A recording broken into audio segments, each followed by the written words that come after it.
Very good morning to all of you, my students, my friends. Welcome in our live session. Warm welcome in our live session. Very good morning and thank you so much for being there throughout the journey. GATE का exam अभी के अभी खत्म हुआ। बहुत बेहतरीन तरीके से आपने मेहनत किया, आपके ऊपर नाज है क्योंकि through the journey we are there together and after just completing the GATE exam now अभी एकदम शुरुआत से फ्रेश स्टार्ट के साथ पूरा फोकस होगा सीएसआईआर नेट के ऊपर। माय फ्रेंड, आपको पता है CSIR. Very good morning Suvarna, very good morning Anu, very good morning Akanksha, Shayad Vivek, Rajshree. It's always great to see you people's name. बहुत अच्छा लगता है सारे स्टूडेंट्स के नोन नेम देखकर, बहुत ही अच्छा लगता है। एंड जो मैं कह रहा था आपको, देखिए सीएसआईआर नेट के बारे में जितना वो एक ट्वीट मिला था उसके माध्यम से जितना पता लगा था कि मई जून में एग्जाम होगा। अब देखिए मेरा कुछ स्टूडेंट्स है, मैं आपको कहना चाहूंगा, जस्ट 1 मिनट।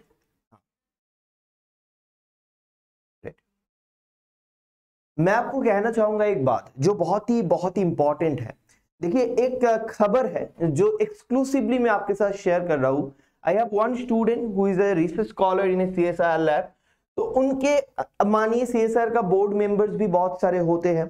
उनके प्रोफेसर से उनको एक चीज पता चला, वो मैं आपको कहना चाहता हूं। The last week of June, मतलब ये ऑफिशियल मत पकड़ लीजिए but I want to give you an idea कि एग्जाम कब होने वाले हैं। तो देखिए डायरेक्टली मैं आपको कहना चाहता हूं एग्जाम कब होने वाले हैं। तो एक डेट जो निकल के आया है मेरे पास, वो मैं आपको कहना चाहता हूं, वो है लास्ट वीक ऑफ जून। मतलब लास्ट वीक ऑफ जून में 25 ऑफ जून। अब देखिएगा, आई बिलीव, मैं चेक कर लेता हूं, 25 ऑफ जून संडे है। 25 of June I believe Sunday है। आप भी एक बार चेक कर लीजिए मेरे दोस्तों। अगर 25 ऑफ जून संडे है तो एग्जाम उसी दिन होने वाले हैं। Let me check once. अगर 25 ऑफ जून संडे है तो एग्जाम उसी दिन होने वाले हैं, मई जून। बिल्कुल 25 ऑफ जून संडे है। दीपक जी सर गेट में सर एक क्वेश्चन था, some creature sir quail and some human. बहुत अच्छा सिलोजिज्म का सवाल मैं अभी करवा देता हूं, ठीक है। अभी के अभी करवा देता हूं, ठीक है। अभी देखिए लास्ट वीक यानी 25 ऑफ जून में ये एग्जाम हो सकता है, मतलब चांसेस हाई है। लेकिन मैं कहता हूं सीएसआईआर अगर मई जून कहकर कह रहा है, आप हमेशा पकड़ लीजिए जून का first week. Let's say June first is target. I know June first is not Sunday, no need to think about anything. Just ये पकड़ के चलिए कि जून महीने के अंदर अंदर आपका प्रिपरेशन एक ऐसा मौकम तक आ जाना चाहिए कि आप एकदम कॉन्फिडेंट बन जाओ कि इस बार सीएसआईआर मेरा होगा। मेरे दोस्त, इस जर्नी के बारे में 2-3 चीजें मैं कहना चाहता हूं। आप जब कोई रास्ते में चलते हो, आप रास्ते में मंजिल क्या होगा हमेशा इंपॉर्टेंट नहीं होता है। रास्ते में चलने के बाद ही आपको एक फीलिंग आता है, yes I have achieved something. CSIR net के आगे अगर आपका मेहनत ये ऐसा होगा कि आपको एग्जाम देने जाने से पहले आपके अंदर एक फीलिंग्स आएगा कि yes I have achieved something, I have done something, that means आपका सीएसआईआर होने वाले हैं। It's always depends on your preparation. आपके अंदर प्रिपरेशन जब कंप्लीट हो जाते हैं, खुद के अंदर से ही एक पुकार आता है कि मुझे कोई नहीं रोक सकता। तो हमेशा फोकस करिए एग्जाम जब होगा, दैट इज ऑल्सो इंपॉर्टेंट। हमेशा फोकस करिए उस मेहनत के ऊपर, उस वर्क के ऊपर, जिस वर्क को प्रॉपर डायरेक्टेड वर्क होना चाहिए, प्रॉपर मेहनती वर्क होना चाहिए और फोकस्ड वर्क होना चाहिए। Please try to understand your all focus should be on CSIR NET। अब देखिए इसीलिए इस थंबनेल का नाम है अब फोकस CSIR NET पे। बहुत ज्यादा फोकस तरीके से पढ़ाई करना पड़ेगा और जो ये करेगा, आप में से बहुत सारे स्टूडेंट हो जो अच्छा रैंकर बनने वाले हो, इसमें कोई भी शक नहीं है। आइडिया क्या करना पड़ेगा, तो देखिए मैं आपको स्पेशली जिस सेक्शन में गाइड करूंगा वो है जनरल एप्टीट्यूड। अब जनरल एप्टीट्यूड में क्या होता है, 15% ऑफ मार्क्स रहता है। माय फ्रेंड अगर बता दूं ये सारे चैप्टर्स है, इसके बारे में मैं धीरे धीरे आपको बताऊंगा कैसे क्या प्रिपरेशन लेना है, फिर हम पढ़ाई भी करेंगे। तो जनरल एप्टीट्यूड में आपको मिल जाएगा मेरे दोस्त 15 क्वेश्चंस करने का मौका और यहां पे आपके पास हो जाते हैं 20 क्वेश्चंस रहते हैं। मतलब अगर मान के चलोगे तो 30 मार्क्स का गेम है, 30 मार्क्स का गेम है। मैं आपको दावे के साथ कह सकता हूं बेस्ड ऑन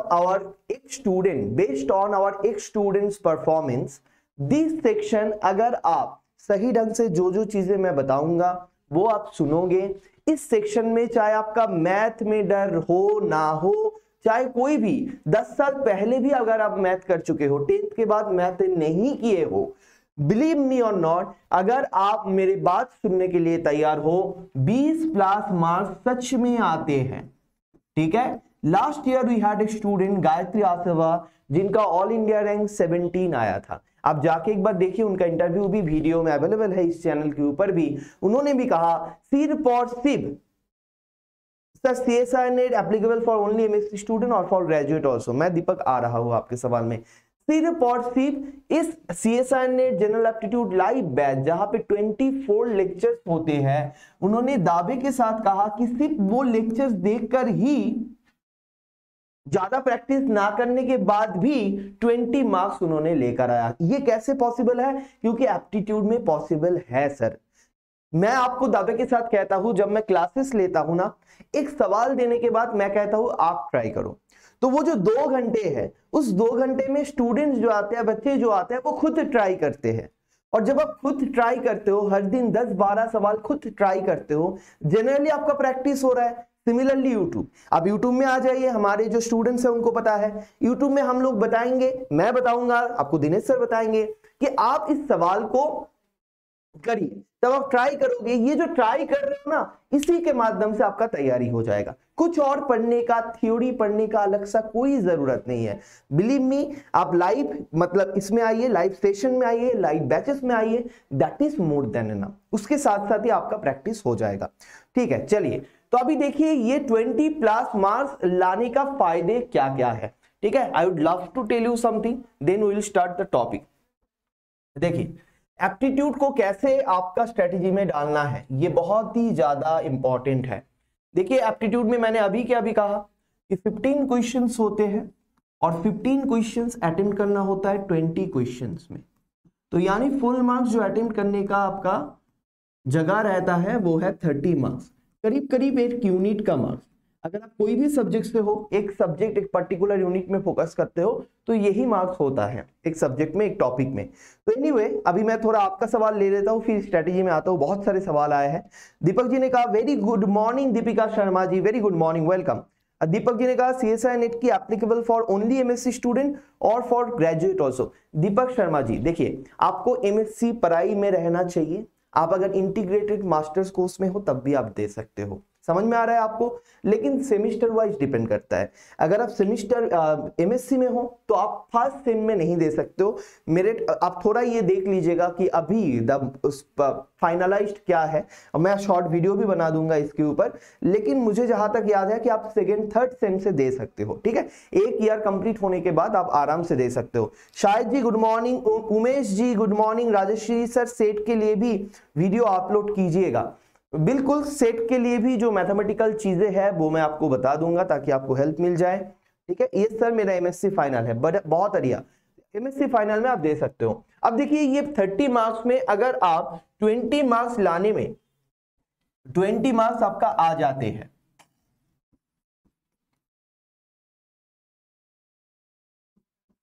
तो फायदे क्या है? फायदे ये है मेरे दोस्त, आप देखिए सिंपल बात है, आपका सब्जेक्ट जो है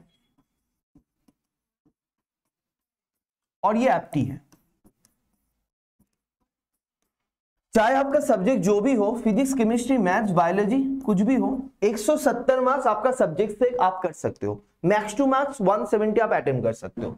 एप्टी के बारे में अगर मैं बात करूं 30 मार्क्स आप अटेम्प्ट कर सकते हो। ये 2 सेग्रीगेशन है, यानी कि परसेंटेज के लैंग्वेज में कहूं मेरे दोस्तों, 85% मार्क्स आप यहां से अटेम्प्ट कर सकते हो, 15% मार्क्स आप यहां पे अटेम्प्ट कर सकते हो। अब देखिए मजे की बात, देखिए बहुत ध्यान से देखिएगा, बहुत ही इंपॉर्टेंट बात है। अब देखिए मानिए आप JRF लाना चाहते हो, चाहे कोई भी सब्जेक्ट हो, आप बताइए आपका टारगेट क्या होना चाहिए, कितना मार्क्स आप लाना चाहोगे, जल्दी जल्दी कमेंट करके बताइए। मैं देखना चाहता हूं इस एग्जाम के बारे में कितना पता है आपको, CSIR नेट के बारे में आपको कितना पता है, मैं देखना चाहता हूं। अगर आप JRF लाना चाहते हो चाहे सब्जेक्ट जो भी हो, एक मार्क्स है, उस मौकाम तक पहुंच जाओगे तो आप बंद करके आप कह पाओगे कि सर मेरा जेआरएफ हो जाएगा। बताइए वो क्या है, जल्दी जल्दी मुझे बताइए वो मार्क्स क्या है, कमेंट करके बताइए। अभी तक कमेंट नहीं आए हैं, कमेंट करके बताइएगा जरूर कि वो मार्क्स क्या है, कमेंट करके बताइएगा जरूर वो मार्क्स क्या है, जल्दी बताइए।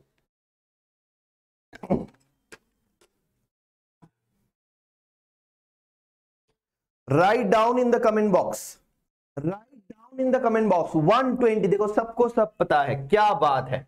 120 मार्क्स का मौका, ये जो 120 मार्क्स है, हम सबको पता होता है। देखो सबको यहाँ पे मैं देख सकता हूं 120 प्लस। अब आकांक्षा वेरी गुड, आनु, शाहिद, शिबू, उमेश 125 अब, सुवर्णा क्या बात है। तो देखिए सारे स्टूडेंट को ये चीज पता है, चाहे हम इंडिया के हर जगह अलग अलग जगह से हो, अलग अलग सब्जेक्ट को हो, लेकिन हमको ये पता है 120 मार्क्स लाना है सर, फिर जेआरएफ होगा। लेकिन ये मामूली बात है नहीं मेरे दोस्त। देखो सिंपल बात मैं आपको कहता हूं, आप ना सबसे पहले अगर प्रिपरेशन शुरू करते हो तो मैं हमेशा कहता हूं सबसे फास्ट स्टेप, अगर आप एमएससी कर चुके हो और आप प्रिपरेशन स्टार्ट करते हो, सबसे पहला काम क्या होना चाहिए, थोड़ा कमेंट करके बताइए तो।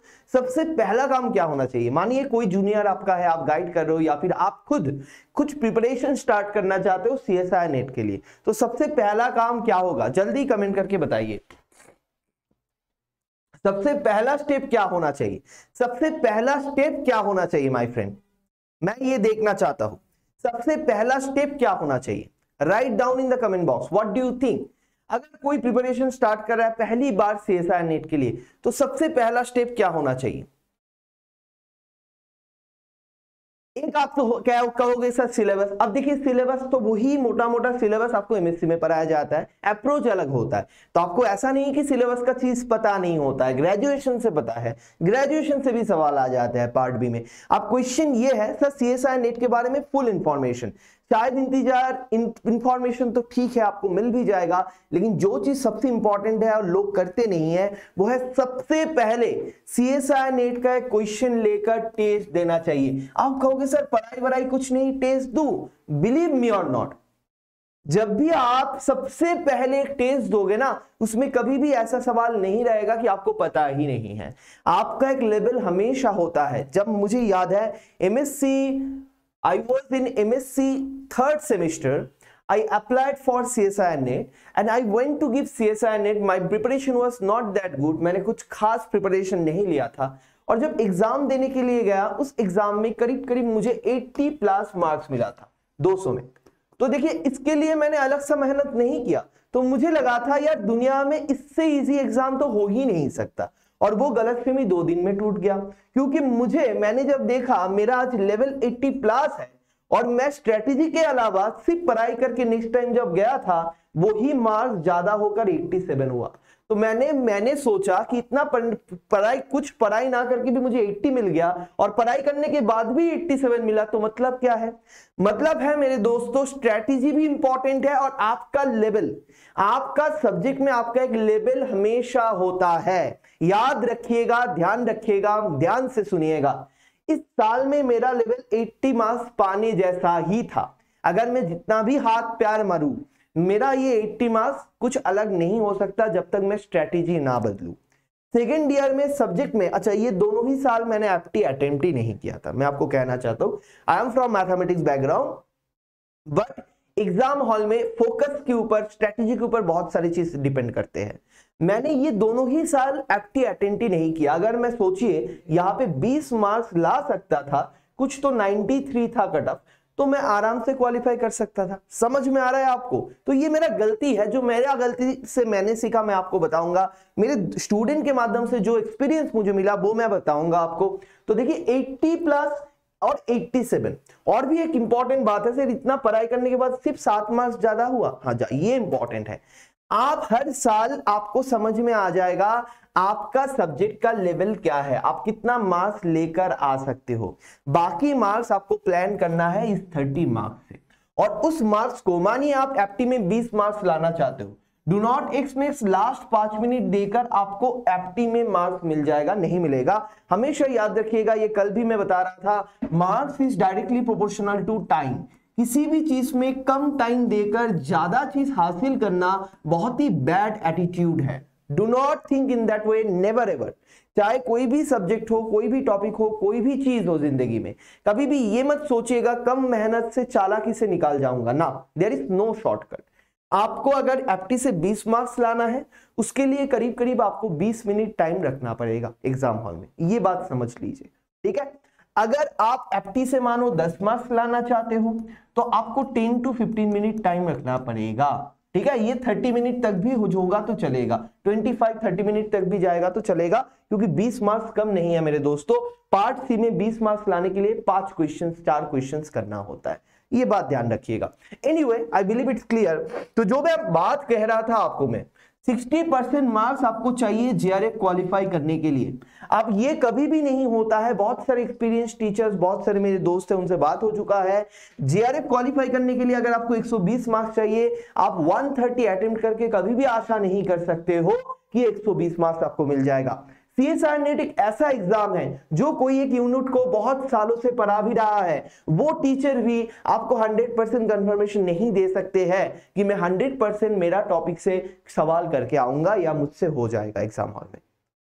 ये मुश्किल है, क्योंकि जो क्वेश्चन सेटर है वो खुद रिसर्चर्स है, और जो रिसर्चर्स है उनका व्यू पॉइंट, जो थियरी बुक पढ़ते हैं उसका व्यू पॉइंट से बहुत अलग होता है। एक लोग प्रैक्टिकली देख रहे हैं और दूसरे लोग बुक पढ़ रहे हैं। तो ऑब्वियस बात है, जो प्रैक्टिकली हमेशा देखते हैं और न्यू फाइंडिंग्स के अंदर है, उनके सवालों में चमक होता ही है, जो पकड़ना मुश्किलें हो जाते हैं। तो कभी भी ये मत सोचिएगा जो टॉपिक आपका बेस्ट है उससे आप 100% लेकर आओगे, ये भी एक्सपेक्ट मत करिएगा। और ये बिल्कुल मत सोचिएगा कि जो टॉपिक मुझसे उतना खास पसंद नहीं है उस टॉपिक से मैं अच्छा मार्क्स लेकर नहीं आ सकता हूं। हर चीज स्ट्रेटेजी के ऊपर निर्भरशील है, थोड़ा दिमाग लगाकर करिए। हृदय इंपॉर्टेंट है, हार्ट भी रखिए, हेड भी रखिए और हैंड भी रखिए। हैंड मतलब मेहनत, हेड मतलब दिमाग लगाओ, हार्ट मतलब लव फॉर योर सब्जेक्ट भी इंपॉर्टेंट है। माय फ्रेंड, 60% मार्क्स लाने के लिए तो हमने देखा 130 हम अटेम्प्ट नहीं करेंगे, थोड़ा ज्यादा अटेम्प्ट करना पड़ेगा। मैं हमेशा कहता हूं इस मौकाम तक पहुंचने के लिए सेफ टारगेट ये होगा, अगर आप 150 से 160 अटेम्प्ट करके आ सकते हो, गलती होगा ही होगा। जो सीएसआर नेट में टॉपर होते हैं ना, आज तक एक भी टॉपर ऐसा नहीं बना जिसका 100% सवाल करेक्ट हुआ हो। मेरा एक फ्रेंड है मैथ्स में, he was from IIT Mumbai, graduation हम लोगों का एक साथ हुआ। Now he is pursuing PhD in IISc Bangalore. Now he was one of the person in my whole career of with the CSIR NET. I have seen just one person, Pratik. He scored all the 20 question of part C. 20 out of 20 question he was able to make correct. और एप्टी में भी 15 out of 15 question correct हुआ है। जो भी top ranker है उनका rank 2 था। He scored kind of 155 और 160 marks like that. और पार्ट बी में उनका भी गलती हुआ था। तो दिस इज इंपॉर्टेंट कि एप्टी, और मैंने देखा वो लोग एप्टी में भी हाई स्कोर कर देते हैं। तो माय फ्रेंड, आप देखिए 150-160 मार्क्स अटेम्प्ट करना है, मतलब करीब करीब 75 to 80% मार्क्स अटेम्प्ट करना है। आप मुझे बताइए, अगर आप ये पोर्शन नहीं पढ़ते हो तो क्या इससे आप 75 to 80 अटेम्प्ट कर पाओगे? मतलब 80% अटेम्प्ट करना मतलब सर सब्जेक्ट का सारे सवाल करना सिवाय 10 मार्क्स छोड़कर। It's very difficult, It's very difficult to attempt 80% marks from 85%. अगर आपका एग्जाम 85% में आप दे रहे हो तो उसमें से 80% हासिल करना बहुत मुश्किल है मेरे दोस्तों। तो प्लीज और please, from the very beginning I am telling you, just we have few months left. Today is February, I think 13th. Today is February 13th. अगर मैं बात करूं फरवरी के बाद मार्च, उसके बाद अप्रैल, then May. So basically we have 3 months time. You have 90 days of spell. So आपको इस स्पेल में ऐसा खेलना है, सिर्फ पढ़ाई नहीं करना है, पढ़ाई के साथ साथ सेल्फ एनालिसिस भी करना है कि आपका सब्जेक्ट का लेवल क्या बन रहा है, आपका स्ट्रेटेजी क्या होना चाहिए, और उस स्ट्रेटेजी के ऊपर मॉक टेस्ट आपको देना ही है to understand of time thing. आप टाइम कितना लगा रहे हो, ये बहुत इंपॉर्टेंट है, and experimentation is very needed. मैं हमेशा देखता हूं यहाँ पे जो भी हमारे संडे टेस्ट ऑफलाइन देते हैं, बहुत सारे स्टूडेंट एक गलती करते हैं। गलती क्या है, उनको हर संडे मौका मिलता है, एग्जाम जैसा माहौल मिलता है आईएफएस ऑफलाइन में। आईएफएस ऑनलाइन यानी हमारे जो ऐप है, ऐप के अंदर भी जो स्टूडेंट है संडे टेस्ट देते हैं, लेकिन मुश्किल क्या है, वो लोग टॉपिक पढ़ते हैं, टॉपिक को अच्छे से देने की कोशिश करते हैं, लेकिन स्ट्रेटेजी के ऊपर एक्सपेरिमेंटेशन ही नहीं करता है। कभी ये नहीं सोचा कि सर मैं एक बार पार्ट बी से शुरू करूं, सर मैं एक बार पार्ट सी से शुरू करूं, सर मैं एक बार पार्ट ए से शुरू करूं, सर मैं एक बार स्ट्रेटेजी ऐसा रखूं कि एफटी में 30 मिनट देने वाला हूं, मैं एक बार स्ट्रेटेजी ऐसा रखूं कि 1 आवर 15 मिनट के अंदर पार्ट सी खत्म करने वाला हूं। ये कोई एक्सपेरिमेंटेशन ही नहीं है, आप रिसर्चर बनोगे। आपको तो इस प्रोसेस से सोचना चाहिए ना कि एक्सपेरिमेंटेशन, ऑब्जर्वेशंस एंड रिजल्ट्स। आप एक्सपेरिमेंट ही नहीं कर रहे हो, आप हर संडे जाकर एक ही तरीके से टेस्ट दे रहे हो, एक ही तरीका अपना रहे हो, तो आप तो ग्रो नहीं करोगे ना। समझ में आ रहा है आपको? तो it is a beautiful opportunity. तो संडे में जो टेस्ट होगा, अगर आप खुद प्रिपेयर कर रहे हो घर में, खुद एक टेस्ट दीजिए, हर संडे एक टेस्ट दीजिए, क्वेश्चन पेपर अरेंज करिए, जुगाड़ करिए उसका, और उसको हर संडे को आप टेस्ट दीजिए। टेस्ट देकर एक्सपेरिमेंट करिए स्ट्रेटेजी के साथ भी, not only subject knowledge. My friend, I believe the whole idea is clear. You have only 3 months of time. You have 90 days. Within this 90 days, you have to read a lot.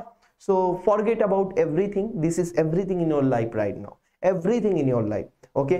ये पूरा जिंदगी इसके बाद define कर देगा ये 3 महीने का टाइम। मेरे दोस्त याद रखिएगा एक बात है, ध्यान रखिएगा, बहुत सारे दोस्त भी छूट गया, बहुत सारे लोग भी छूट गया। जो नहीं छूटा वो है खुद का पैशन, खुद का आदत, ये जो पढ़ाई कर रहे हो आप, खुद का जो ड्रीम है, सपना है, ये नहीं छूटा है।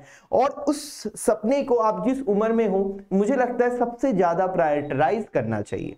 ठीक है, ये एक उम्र है जिसमें बहुत सारी चीज छूट भी जाते हैं और हासिल करने का सपना भी आते हैं, और उस सपने को साकार करना है तो मेहनत के अलावा और कुछ नहीं होता है। मेरे दोस्त याद रखिएगा, it is very important, give value to yourself, give value to yourself, give value to yourself. और आपका वैल्यू आप तब भी दे पाओगे जब आपके अंदर जो क्वालिटीज है, जो खूबियां है, उसके ऊपर आप काम करोगे। मेरे दोस्त, I believe it's clear to you, 90 days is remaining, only for 90 days you have to work hard, you have to focus on these, be focused, और कुछ नहीं। बस एग्जाम के बारे में हमेशा सोचो, दिन रात हमेशा हमेशा CSIR देने वाले हो, और CSIR का ये है, CSIR का चर्चा ये वो बस। ठीक है सर, डेली इस टाइम एप्टीट्यूड का क्लास होगी? हाँ जी, अभी तो इच्छा ऐसा ही है, सुबह 11 बजे आएंगे। आज थोड़ा सा बाद में आया मैं, लेकिन कल से सुबह 11 बजे आने वाला हूं, और 11 बजे एप्टी का क्लास होगा। चलिए शुरू करते हैं टॉपिक के बारे में बात करना। माय फ्रेंड, एप्टीट्यूड में मैंने आपको कहा it's very important to have this idea. मेरा एक बार याद करो, मेरा एक बार मिस हुआ था 0.25 मार्क्स के लिए। Can you imagine, I got 97 marks on that particular year। LS का कट ऑफ था 97.25। एटलीस्ट उस साल मेरा एलएस होता तो मन भी अच्छा लगता है, राइट? तो ये चीज बहुत क्लोज मिस होता है।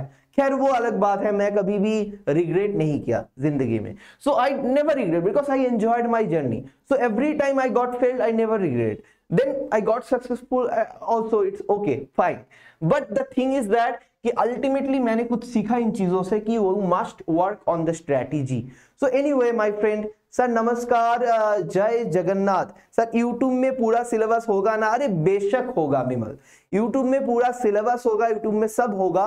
यूट्यूब में एक चीज क्या हो जाता है ना बिमल, बिखरा हुआ चीजें होता है। ये हमारा बैच का प्लान है, आप देखिए कितना प्लान्ड है। तो ये चीज YouTube में इस तरीके से दिया नहीं जा सकता, क्योंकि आपसे बात नहीं कर पाऊंगा मैं। अगर जगन्नाथ बिमल जी आपका कोई इशू है, मानिए आपका कोई सवाल नहीं हो रहा है, आपका कोई डाउट है, तो मेरा इच्छा है इस बार लाइव डाउट सेशन भी लेने वाला हूं।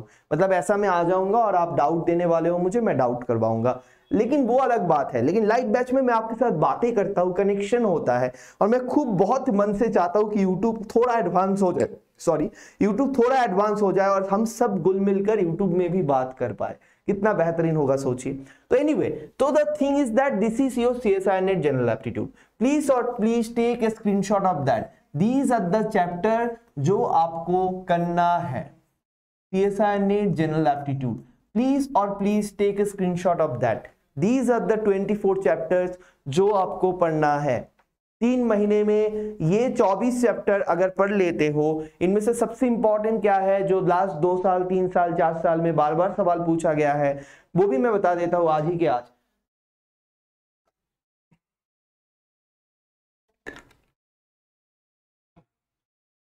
ठीक है, बढ़िया है। तो देखिए वो भी मैं बता दूंगा आज ही के आज ही। देखिए सबसे पहले तो नंबर सिस्टम में 2 लेक्चर्स हम जनरली करवाते हैं लाइव बैचेस में, क्योंकि नंबर सिस्टम में बहुत ज्यादा प्रीवियस ईयर क्वेश्चंस है।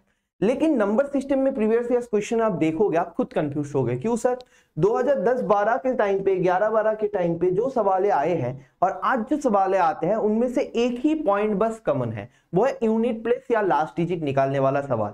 उसके अलावा सवाल बहुत ही चेंज हुआ है।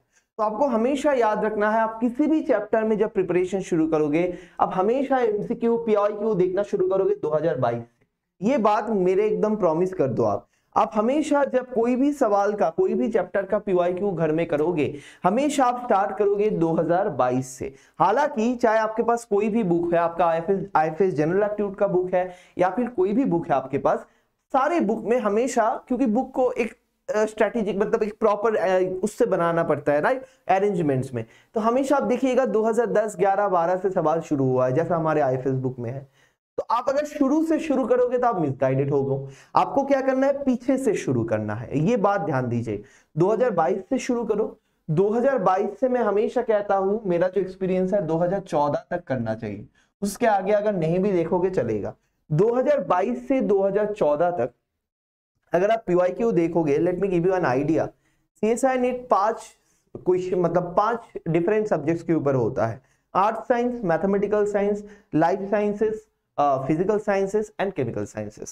Now finally about all these 5 things you can get these papers, right? IFS general aptitude का बुक भी अगर आपके पास है, अब देखिएगा चैप्टर 21 जो है, चैप्टर 21 में हमेशा मजे के साथ स्टूडेंट को कहता हूं इस बुक में सबसे इंपॉर्टेंट चैप्टर तो यही है। क्यों? उसमें एक क्वेश्चन का भी सोल्यूशन नहीं है, सिर्फ पीवाईक्यू रखा गया है। हाँ ठीक है, जैसा सीएसआई नेट का क्वेश्चन आया था, और ये तो आपको ऑनलाइन में भी मिलेगा, आप ऑनलाइन से डाउनलोड कर लीजिए, उससे इंपॉर्टेंट कुछ नहीं है कि पीवाईक्यू का कलेक्शन आपके पास होना चाहिए।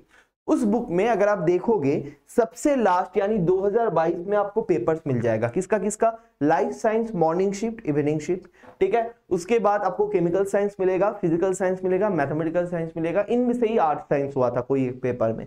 तो देखिए ये जो 4 पेपर है अलग अलग, मतलब एक साल में आपको करीब करीब 80 to 100 क्वेश्चन, सॉरी एक साल में आपको हर पेपर में 20 क्वेश्चन, मतलब 4 से 5 अगर अलग अलग सेट मिलेगा 100 क्वेश्चंस मिलेगा। अब एक गलतफहमी है, अगर आप लाइफ साइंसेस से हो आप बार बार कहते हो सर मैथमेटिकल साइंस का सवाल मुझे करना है का, ये गलत है। एप्टीट्यूड का सिलेबस सबके लिए सेम है। हाँ ये बात सच है, मैं इसके बाद थोड़ी देर में आता हूं कि क्वेश्चन सेटर कौन है वो भी मैं आपको बताऊंगा।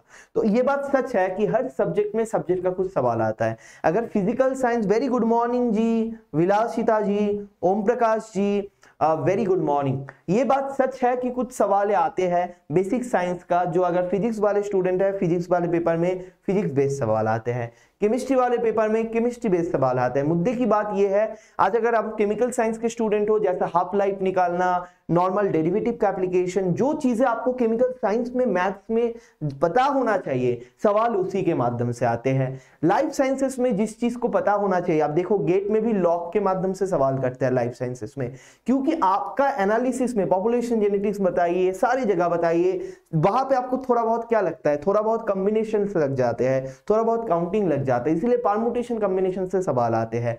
प्रोबेबिलिटी लाइफ साइंसेस में बहुत इंपॉर्टेंट है, इसीलिए प्रोबेबिलिटी में सवाल आता है। मुद्दे की बात यह है, देखिए जो लोग क्वेश्चन सेटर है ऐसे वैसे लोग नहीं है, दे आर द प्राइम, क्या बताऊं, the subtle mind of our, the cream layer of our country. So they are great professors and those great professors are good thinkers. So वो लोग जो सवाले बनाते हैं आपके लिए सोच समझ कर बनाते हैं। इनफैक्ट 2 दिन पहले मेरा एक दोस्त है जो अब आइजर पुणे में पीएचडी कर रहा है, उनका इंटरव्यू में भी एप्टी का सवाल पूछा गया है। इट्स वेरी इंपॉर्टेंट कि आप पीएचडी इंटरव्यू में भी एप्टी का सवाल पूछने लगे हैं। ही वाज फ्रॉम फिजिक्स, उनको पूछा गया था कि एक पाइप है उसमें वाटर फ्लो हो रहा है, आप दूर से खड़े हो, आपको पता कैसे चलेगा साउंड सुनकर कि वाटर बह कहां से कहां रहा है, इधर से उधर जा रहा है या उधर से उधर जा रहा है, ठीक है। और उसको लॉजिकली इसका जवाब देना था। माय फ्रेंड, ऐसे दिमाग प्रेजेंस ऑफ माइंड के ऊपर सवाल आ जाते हैं, ठीक है ना। प्लीज और प्लीज, तो इस प्रिपरेशन में आप ये सोचिए, बिलीव मी बहुत अच्छा सिलेबस है, एकदम प्रिपेयर हो जाओगे। और जो भी बच्चा यहाँ पे है, जो भी स्टूडेंट यहाँ पे है, बोलते हैं कि सर 10 साल पहले मैथ किया था, मेरा मैथ का बेसिक खराब है, क्या करूं, बस ये सिलेबस कर लो। ये सिलेबस में नंबर से लेकर शुरू करके आप देखो फाइंडिंग द एक्स मतलब इक्वेशंस है, उसके बाद अगर आप देखोगे work on time, speed distance time, calculations के बातें है, परसेंटेज है, प्रोबेबिलिटी है, परमुटेशन है, इसमें जो जो बेसिक मैथ जरूरत है आपकी जिंदगी में, मैथ्स का जो भी जरूरतें है वो इस सिलेबस के अंदर है। एक बार मेहनत कर लो, जिंदगी भर ये काम पे लगेगा। माय फ्रेंड, अगर मैं कहना चाहता हूं मिसिंग सीरीज के ऊपर सवाल, ये बहुत ज्यादा लोग, मेरा सबसे पॉपुलर वीडियो भी सीरीज के ऊपर है यूट्यूब के ऊपर, लोग को लगते हैं ये बहुत ज्यादा इंपॉर्टेंट है, लेकिन बिलीव मी आज के डेट में CSIR नेट इससे ज्यादा सवाल नहीं पूछते हैं। लोग को क्यों लगता है? क्योंकि लोग अभी तक शुरू करता है 2010, 11, 12, 13, 14 का क्वेश्चंस करना। अगर आप सेट एग्जाम देते हो, सेट में नंबर सीरीज बहुत इंपॉर्टेंट है। लेटेस्ट सीरीज में उतना खास सवाल नहीं आते हैं, लेकिन नंबर सीरीज सेट में बहुत ज्यादा इंपॉर्टेंट है। अभी आते हैं, इमेज सेट आने वाले हैं, उसके ऊपर भी बताऊंगा। लेकिन CSIR नेट ज्यादा सवाल नहीं पूछ रहे हैं। CSIR नेट कर रहा है अभी सिंबल सीरीज के ऊपर, CSIR नेट सवाल कर रहा है अभी सिंबल सीरीज के ऊपर। खैर धीरे धीरे मैं आपको सारी चीज बताऊंगा। Observational skills is very important. Observational skills में जो चीज हम पढ़ते हैं, दो चीज, एक है वेन डायग्राम और दूसरा है सिलोजिज्म। जो आपको पता है, अभी सवाल दिया था गेट, सर मेरा गेट एप्टीट्यूड 2023 में 2 आ रहा है, दिव्यांश अग्निहोत्री जी और बेहतर होगा, आपको हमारा सेशन अटेंड करना चाहिए था, आपने अटेंड नहीं किया, क्यों नहीं किया? वो आपके हाथों में था ना, ठीक है कोई बात नहीं, खैर छोड़िए, आपको यूट्यूब में आना चाहिए था। देखिए यहाँ पे आकांक्षा आई है, बहुत सारे स्टूडेंट आई है, तो सारे स्टूडेंट देखिए बहुत अच्छे तरीके से करके आए हैं, क्योंकि वो बहुत ट्राई किए, ठीक है ना, ये बात ध्यान दीजिए। बैच कब से शुरू होगा? लालमोनी यादव जी, बैच तो आज से भी शुरू हो रहा है, एक बैच हर 15 डेज के बाद बैच शुरू होगा, कोई टेंशन नहीं है। 1 महीने का बैच है वो अलग बात है, लेकिन मैं आपको पहले सिलेबस समझा रहा हूं, वो बताओ, वो देखो, फिर बैच डिटेल्स मैं आपको सारे दे दूंगा। 24 डेज 24 लेक्चर्स होते हैं, 4 वीक का बातें हैं। हर 15 दिन के बाद बैच लॉन्च होगा, मतलब 12 लेक्चर के बाद यहां से नेक्स्ट बैच शुरू होगा। तो आप अगर यहां से एंट्री लेते हो तो आपको नेक्स्ट 14 लेक्चर्स 12 लेक्चर्स ये हो जाएगा। अगर आप यहाँ से एंट्री लेते हो तो ये 12 लेक्चर्स हो जाएगा। सारी चीज बता दूंगा मैं आपको। टोटल 24 लेक्चर्स आपको मिलेगा और बहुत ही अच्छा जो भी है टाइम के अंदर आपको ये हो सकता है। माय फ्रेंड ये देखिए, ऑब्जर्वेशनल स्किल्स 1 में हम वेन डायग्राम एंड सिलोजिज्म करेंगे। अभी के अभी जैसा आप गेट एग्जाम देकर आ रहे हो, आज ही एक सवाल मैंने देखा, all of them are not doing this, some of them are doing this. वो जो सवाल है वो वेन डायग्राम का एप्लीकेशन है, सिलोजिज्म से आते हैं, और सिलोजिज्म बहुत ज्यादा इंपॉर्टेंट है for GATE, for CSIR NET, for SET exam. SET और गेट में सबसे ज्यादा इंपॉर्टेंट है।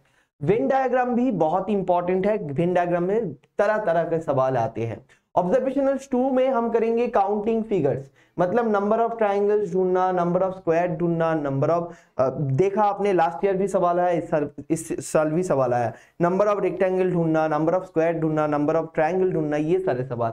और ये काउंटिंग फिगर जो है आप 1 2 3 4 करके अगर गिन रहे हो, मतलब आपको पता नहीं है। 1 2 3 4 करके गिनना नहीं है जी, आपको उसके लिए एक शॉर्टकट है, तरीका है जो मैं सिखाऊंगा, फॉर्मूला है जिसके माध्यम से आप आराम से कर सकते हो। Logical deduction is very unique and very very important. Logical deduction code को करने के बाद आपको मोक्ष मिलेगा। मोक्ष मतलब आपका लॉजिकल सेंस इतना डेवलप करेगा कि आपको बहुत मजा आएगा, ठीक है। वो कहते हैं ना कि ए ने कहा कि बी ने लाई किया, बी ने लाई बताया, बी ने कहा ना ए ने लाई बताया, सी ने कहा ए और बी दोनों ने लाई बताया। ऐसे जो सवाल आते हैं, ये अल्टीमेटली झूठ कौन कह रहा है और सच कौन है। तो आपको एक डिटेक्टिव की तरह चीजें ट्रीट करना है और निकालना है, जो बहुत ही अच्छे सवाल है। Logical deduction, finding the x में हम क्या करेंगे? फाइंडिंग द एक्स में ऑब्वियसली इक्वेशन सॉल्व करना, इसमें simple equation, linear equation, 2 variable, and अगर मैं कहूँ कि सीधा राशिचर्य से फॉर्मूला के माध्यम से क्वाड्रेटिक इक्वेशन, ये तीनों चीज आते हैं। लेकिन एक भी सवाल, बिलीव मी, जैसा हम कराते हैं, एक भी सवाल मैं फॉर्मूला से नहीं कराता हूं। मेरा कराने का अप्रोच अलग है। जो यहाँ पे पढ़ चुके हैं उनको पता है, मैं लॉजिक से कराता हूं, मैं शॉर्टकट बता देता हूं। ठीक है, देखो एक सवाल मैं बताना चाहता हूं, जैसा देखिए एक सवाल मैं बताना चाहता हूं फाइंडिंग द एक्स के बारे में। ठीक है, एक सवाल क्या है, सवाल कुछ ऐसा है,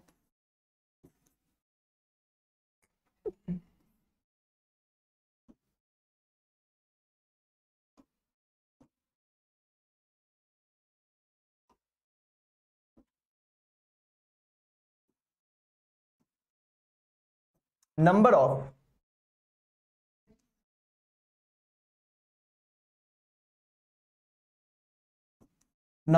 बाफेलोस, सॉरी नंबर ऑफ गोट्स, ठीक है, number of goats is 1/6 the number of buffaloes. बहुत इजी सवाल है, बेसिक सवाल है, इसीलिए यहां से शुरू कर रहा हूं। ठीक है, number of goats is 1/6 the number of buffaloes, number of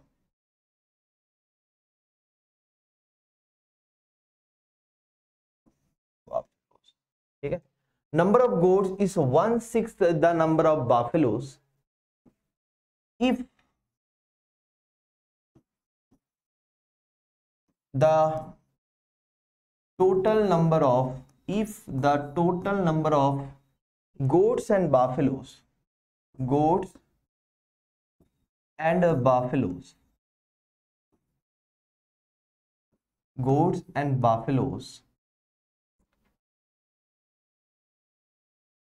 is 49, how many buffaloes are there?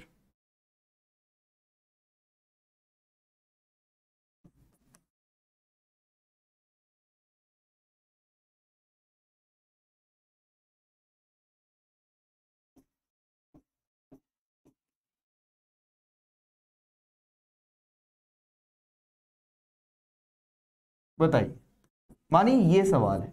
ठीक है, अब ये सवाल है, ये अगर नॉर्मली अगर आप करोगे, सर क्लास की रिकॉर्डिंग मिलेगा? हाँ जरूर मिलेगा। अच्छा, बैच के बारे में मैं सारी डिटेल्स बताऊंगा, मुझे थोड़ा वक्त दीजिए, मैं थोड़ा पहले सब्जेक्ट के बारे में बता दूं। ठीक है ना, it is very important, no about the topic first, okay, approach first. Batch के बारे में मैं बता रहा हूँ, अभी के अभी बता रहा हूँ, थोड़ा 2 मिनट मुझे दीजिए। ठीक है, अब देखिए क्या है ना, हाउ मेनी बाफेलोज आर देयर, ये पूछा गया है। तो आपको स्कूल में क्या बताया जाता था? आपको स्कूल में बताया जाता था, देखो यार जो अननोन है, जो चीज निकालना है, जो पता नहीं है, उसको क्या पकड़ना है, उसको एक्स पकड़ना है। क्लियर है ना? आपको क्या बताया जाता है, जो चीज अननोन है, जिसको पता नहीं है, उसको एक्स पकड़ना है, राइट? तो एक्स पकड़ लिया आपने अननोन। अब एक्स क्या है? बाफेलोज का नंबर। आपको बताया गोट्स जो है 1/6 ऑफ नंबर ऑफ बाफेलोस है। तो जो चीजें है उसको वैसा लिख लीजिए। ये तो स्कूल में भी आपको टीचर्स ने कहा था कि जो इंफॉर्मेशन है उसको आराम से शॉर्ट तरीके से आप लिख लीजिए। ठीक है, अब देखिए सिंपल बात है, अगर बाफेलोस का नंबर एक्स है ना, तो गोट्स क्या आ जाएगा मेरे दोस्त? तो गोट्स आ जाएगा 1/6 मल्टीप्लाइड बाई एक्स, यानी कि x/6। क्लियर है? गोट्स क्या आएगा मेरे दोस्तों? x/6। Abhijeet very good morning ji, क्या बात है। तो अभी देखिए x/6 आ जाएगा गोट्स का नंबर। अब सिंपल बात है, यहाँ पे नंबर ऑफ बाफेलोस है और गोट्स है, दोनों को मिलाकर बताया गया है 49। तो आप स्कूल में क्या करते थे? x + x/6 = 49। बस मैं एग्जांपल देने के लिए बता रहा हूँ, ये सीएसआर नेट का सवाल नहीं है, लेकिन ऐसे ही सारे सीएसआर नेट का सवाल हो सकता है। बिलीव मी, मैजिक आप देखोगे थोड़ा ही देर में। आप यूट्यूब में आते रहो, आपको पता चल जाएगा कैसे हम सवाल करा रहे हैं। अब देखिए, इसको ऐड करते हो, नीचे 1 है तो 6 1 जा 6 आ जाएगा। क्रॉस मल्टीप्लाई करो, 6 × x 6x। अब बहुत सारे स्टूडेंट को ये सब भी भूल जाते हैं, कोई बात नहीं, हम बेसिक से पढ़ाएंगे, एकदम बेसिक से पढ़ाएंगे, सारी चीज समझ में आएगा। 1 × x तो 1x। तो आप अगर देखोगे ये 49 होते हैं, मतलब 7x/6 जो है ये आते हैं 49। तो अगर x के बारे में बात करूं, क्या हो जाएगा कैलकुलेशन? मैं काम करता हूं, यहाँ पे करता हूं, जगह का प्रॉब्लम है। तो x क्या बन जाएगा मेरे दोस्त? x बनेगा क्रॉस मल्टीप्लाई 49 के साथ 6 जाएगा और नीचे 7 आ जाएगा। तो यानी 7 × 6 = 42। ये नॉर्मल, वेरी गुड आकांक्षा, नॉर्मल थिंग है मिष्टी, वेरी वेरी गुड। सर दिख नहीं रहा है नीचे वाली लाइन, कोई बात नहीं, नीचे वाली लाइन 1 मिनट मुझे दीजिए, अब दिखेगा, देखो क्लियर है, यही तो होना चाहिए ना, ऐसा होना चाहिए, यस और नो। तो टोटल नंबर ऑफ बाफेलोज क्या आएगा, 42 आ जाएगा, वेरी गुड उमेश। अब देखिए मैजिक, हम क्या करेंगे, जो करेंगे मजा आ जाएगा। देखो मैंने कहा, आपको प्रॉमिस किया कि पूरा फाइंडिंग द एक्स हम करेंगे एक्स को भूलकर, एक्स को हम याद ही नहीं करेंगे। कैसे, देखो आप बस इंफॉर्मेशन लिखिए, यहां पे क्या था, गोड्स का नंबर जो था, goats is equal 1/6 the number of buffaloes था।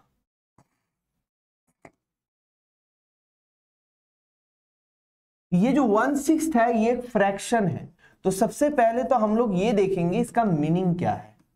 मेरे दोस्त फ्रैक्शन का मीनिंग समझना बहुत इंपॉर्टेंट है, इसके ऊपर बहुत सारे सवाल CSIR नेट ने पूछा, और हर सवाल को शॉर्टकट तरीके से आप कर सकते हो।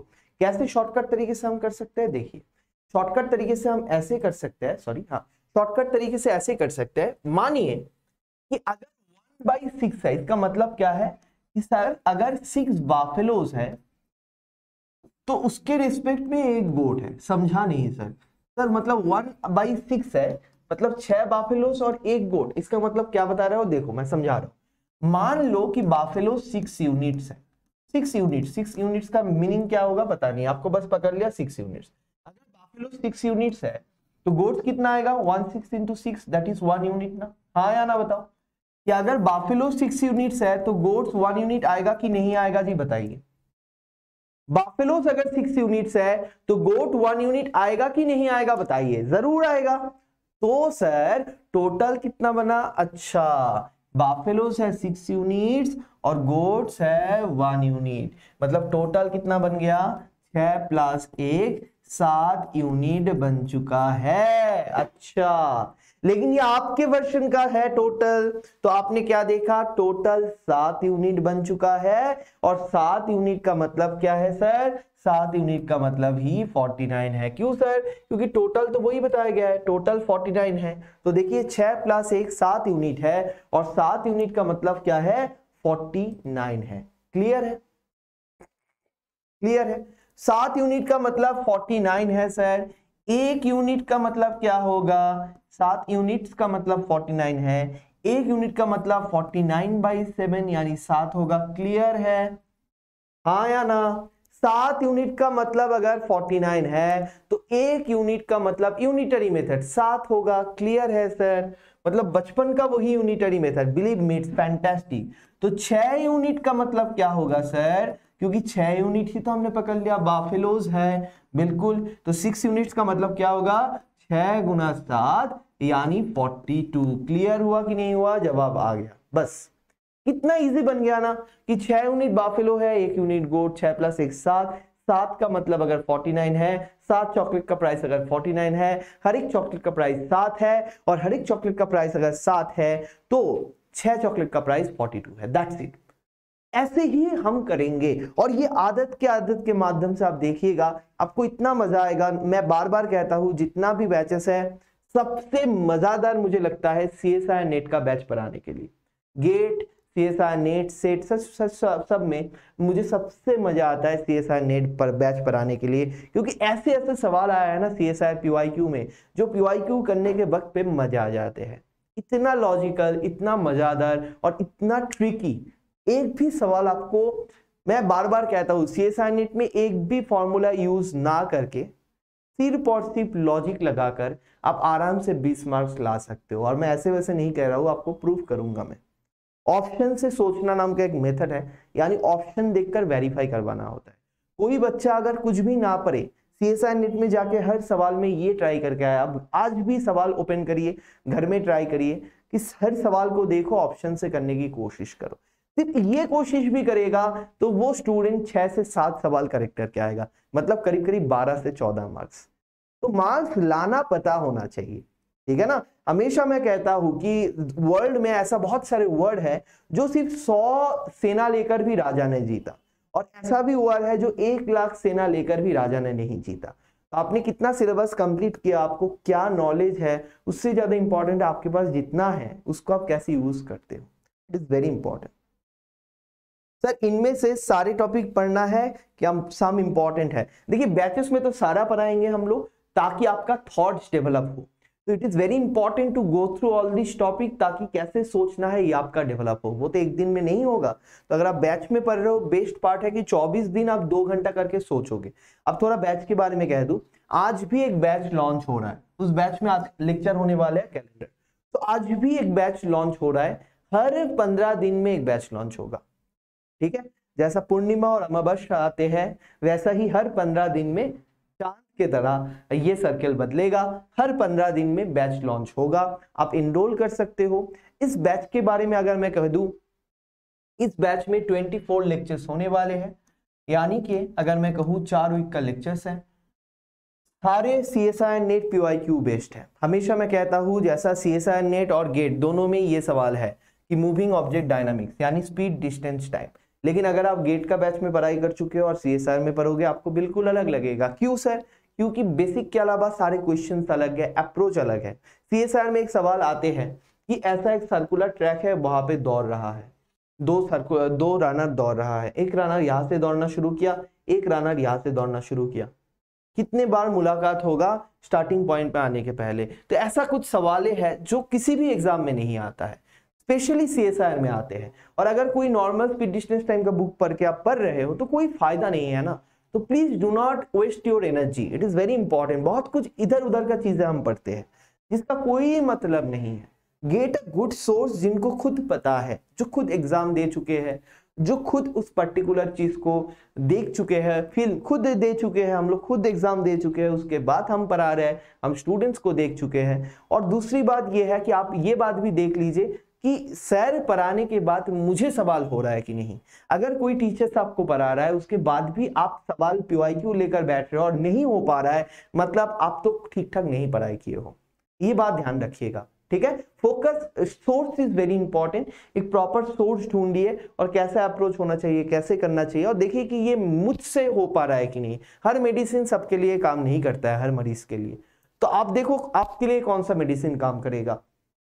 तो देखिए ये जो चैप्टर्स है सारे CSIR नेट PYQ बेस्ड है। हर दिन मानिए आपका टीचर 10 से 12 सवाल कराएगा PYQ, 8, 10, 12 ऐसा। तो अगर 10 भी पकड़ के चलो आप PYQ, तो 10 क्वेश्चंस में आप देखो 24 240 क्वेश्चन वैसा भी हो गया। 240 क्वेश्चन जो PYQ है वैसा ही आपको बैचेस में ही प्रैक्टिस हो जाएगा। हर दिन आपको 10 DPP दिया जाता है, हर दिन आपको 10 DPP दिया जाते हैं, डेली प्रैक्टिस प्रॉब्लम। और इसमें 99% क्वेश्चन जो है सारे PYQ है, यानी प्रीवियस ईयर्स क्वेश्चन। तो अगर मैं कहूं 10 DPP आपको रेगुलर मिल रहा है, मतलब फिर से 240 क्वेश्चन, 240 और 240 हो गया 480 क्वेश्चन जो सारे PYQ है। मैं तो कहता हूं यार कुछ भी ना करके अगर ये भी सब कर लेता है ना, बहुत बड़ी बात है। लेकिन मुझे ये पसंद नहीं है। I always believe on self dependency. तो आप थोड़ा PYQ का बुक ओपन करके, PYQ जो IFS का बुक है उसका 21 चैप्टर में सारे PYQ है, उस PYQ के माध्यम से अगर आप करोगे ना खुद, तो एक अलग सा मजा आ जाएगा। माय फ्रेंड 480 क्वेश्चन आपको मिल गया। उसके बाद संडे में टेस्ट होगा। 4 संडेज आते हैं और 4 संडेज में 20 क्वेश्चन का टेस्ट होते हैं, यानी 80 क्वेश्चन वहां पर भी मिल गया जो अलग है, इनसे अलग है। तो अगर मैं कहूँ 560 अलग क्वेश्चंस आपको मिल जाएगा। 560 क्वेश्चंस में अगर आप कर लेते हो इस जर्नी को 1 मंथ के अंदर, तो आपको कोई नहीं रोक सकता, मुझे लगता है। तो माय फ्रेंड ये मेहनत करना पड़ेगा।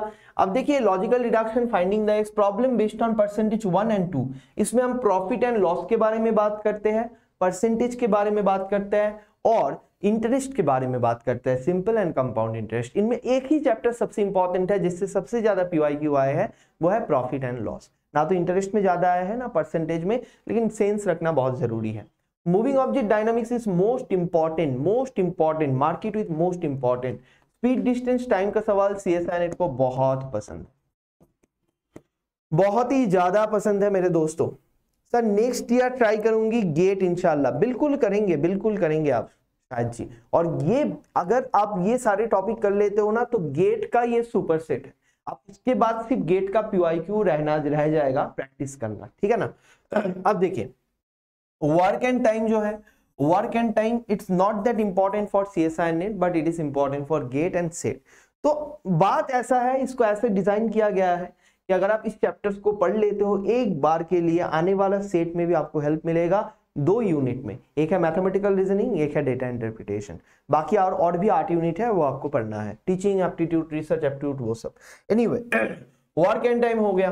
देन कैलेंडर, आपको पता है कितना इंपॉर्टेंट है, कैलेंडर हम पढ़ेंगे। Data interpretation 1 and 2 again we are going to study in 2 days because DI का जो सवाल है बहुत सारे आए हैं, अलग अलग किस्म के होते हैं। 4 तरीके से सवाल पूछा जाता है, बार डायग्राम, हिस्टोग्राम, अगर मैं कह दूं लाइन ग्राफ, जो सबसे इंपॉर्टेंट है सीएसआई नेट में, ग्राफ के माध्यम से सवाल पूछना, ठीक है ना। लाइन ग्राफ हो गया, टेबल हो गया, इन सारे तरीके से सवाल आ जाते हैं। पाई चार्ट्स हो गया, बहुत बहुत इंपॉर्टेंट है। लेकिन बेसिक बैकग्राउंड जो लगता है वो है परसेंटेज, ठीक है, मतलब बेसिक मैथ का नॉलेज जो लगता है, percentage, ratio and average. Percentage, ratio and average based के ऊपर सवाल आएगा डीआई में, ठीक है। 2 लेक्चर करेंगे हम 4 घंटे का। क्लॉक हैंड प्रॉब्लम्स के बारे में अगर मैं बात करूं, घड़ी के ऊपर सवाल है, बस दोनों क्लॉक हैंड कितना एंगल करता है और वो एंगल कितने बार करता है, ये दोनों ही सवाल आते हैं। Permutation and combination very important, very interesting, probability, ये 2 चैप्टर भी हो जाएगा। ज्योमेट्री 1, ज्योमेट्री 2, अच्छा पीछे है मतलब ये मत सोचिएगा लेस इंपॉर्टेंट है, बहुत ज्यादा इंपॉर्टेंट है। ये 4 चैप्टर बहुत ज्यादा इंपॉर्टेंट है। Geometry and mensuration, geometry and mensuration बहुत ज्यादा इंपॉर्टेंट है, इसीलिए 2 दिन करके हम पढ़ाई करेंगे। And average statistics is brilliant. Average statistics में हम पढ़ेंगे mean, median, mode, standard deviation, variance, और ये सारी चीज का मीनिंग समझने की कोशिश करेंगे। फॉर्मूला बेस्ड सवाल नहीं आते हैं। अगर आप यूआईक्यू ओपन करोगे, average stats, mean, median, mode का जो सवाल आएगा आप देखकर तज्जुब बन जाओगे, आप देखोगे ऐसे सवाल तो नहीं देखा, ठीक है। तो बहुत यूनिक तरीके के सवाल होते हैं और उन सवाल को करना कैसे है वो भी हम बताएंगे। And finally the basic science, कुछ बेसिक साइंस बेस्ड सवाल आते हैं वो, इसमें सबसे इंपॉर्टेंट है एक अर्थ है, तो एक ग्लोब है, ग्लोब में लॉन्गिट्यूड क्या है, लैटिट्यूड क्या है, इक्वेटर क्या है, आर्कटिक सर्कल क्या है, कितना डिग्री नॉर्थ, कितना डिग्री साउथ है, इसके ऊपर सवाल आते हैं। अगर आप सीएसआई नेट का पीवाईक्यू देख चुके हो आप रिलेट कर पाओगे। So this is my chapters to you, देख सकते हो मेरे पीछे मेरा चैप्टर्स है आपके लिए, और इन चैप्टर्स के अंदर से अगर आप चलोगे, मैं आपको वादा कर सकता हूं, आई ऑलवेज बिलीव समथिंग, चाहे चलना जिस तरीके से ही हो, चलने में मजा आना चाहिए, ठीक है ना। खास खुद के मतलब हंसी गाना जिंदगी का एक माहौल है, उसको बरकरार रखना चाहिए। तो मैं आपको वादा कर सकता हूँ ये जर्नी बहुत ही इंटरेस्टिंग है, ठीक है। तो एनीवे जो लोग यूट्यूब से पढ़ना चाहते हो, हर दिन सुबह 11 बजे मेरा लेक्चर होने वाले हैं, अभी के लिए हर दिन सुबह 11 बजे मेरा लेक्चर होने वाला है। खैर आज तो इंट्रोडक्टरी लेक्चर है इसीलिए थोड़ा टाइम लग गया है ये सब चीज बताने के लिए। हर दिन सुबह 11 बजे, तो अगर जो लोग यूट्यूब में पढ़ना चाहते हो, जो लोग यूट्यूब में पढ़ना चाहते हो, हर दिन सुबह 11 बजे मेरा लेक्चर रहेगा। अगर किसी को मेरा नाम पता नहीं है तो my name is Shobhik Pal Chaudhary. Introduction भी दे देता हूं, पहला लेक्चर है आज, शोभिक पाल चौधरी। आप देखोगे शोभिक सर लिखा है थंबनेल में तो आपको समझ में आ जाएगा लेक्चर है। तो सुबह 11 बजे लेक्चर होगा। लाइव बैच जो है, लाइव बैच जो है वो आईएफएस ऐप में हर दिन 4 बजे होगा, ठीक है, 4 PM,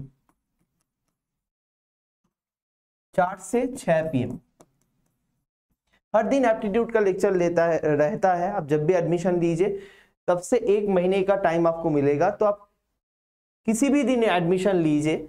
मानिए आप इस दिन पे एडमिशन ले रहे हो क्लॉक हैंड प्रॉब्लम के दिन में, तो अगर आप 24 दिन का सर्कल कंप्लीट करोगे ऑब्वियसली आप डीआई में कंप्लीट करोगे। समझ में आ रहा है आपको।